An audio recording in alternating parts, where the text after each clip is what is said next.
I've done solo concerts. I won the concerto prize here a few years ago, and I played with an orchestra. I've worked with a conductor. I was in a steady trio for 4 years. We performed a lot within the college in Manchester and in Northeast as well. I got a really good opportunity through the RNCM to do some concerts around East Asia, in Singapore, in China, in Korea. Next week I'll be doing a concert in Newcastle, in Redcar. Last year we did a concert at the Wigmore Hall. We perform in all kinds of venues, churches, theaters. I personally will play a recital next week in a theater. A month ago I played in St. Martin in the Fields, so we really get a chance to perform to very different audiences, and that's great. The festivals, the spotlight concerts, the Monday lunchtime series, the Thursday lunchtime series, the performance opportunities here are really second to none. Come to the RNCM if you want to perform. Clinic that happened today was a clinic taken by the world-renowned pianist Stephen Hough, who used to study here.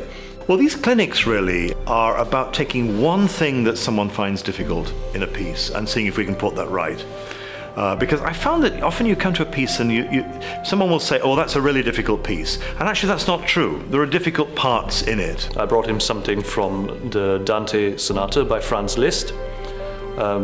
It was this little section at the end of the sonata where there were lots of jumps.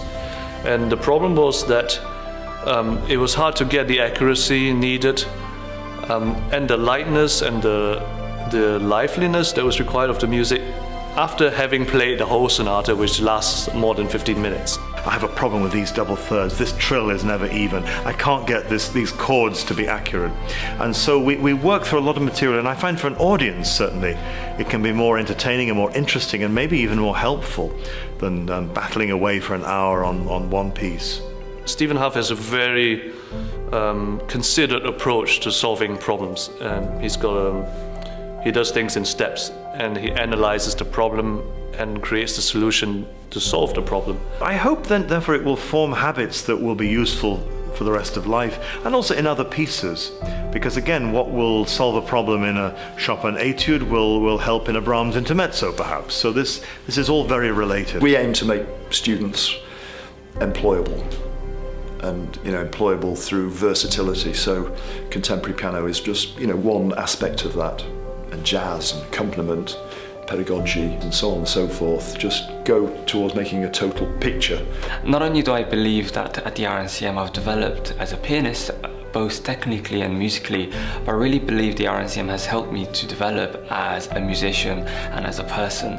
There are so many gigs, jazz gigs, pop gigs, so I think the fact that Manchester is very varied in its cultural life, that's really great for students and for artists who are based in Manchester. I think Manchester's got an awful lot to offer.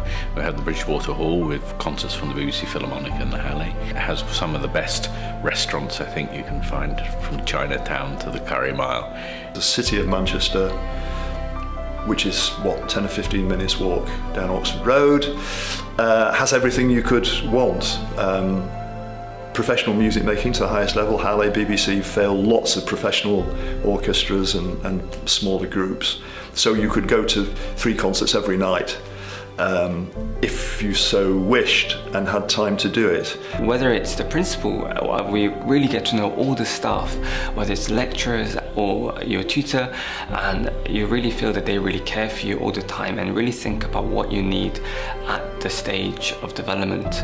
With these very regular performances that we had while studying here, I also found that I gained so much more confidence as a performer. So this has been really great. And obviously also all these friends whom I met in college. Some of them are really friendships for life, I believe.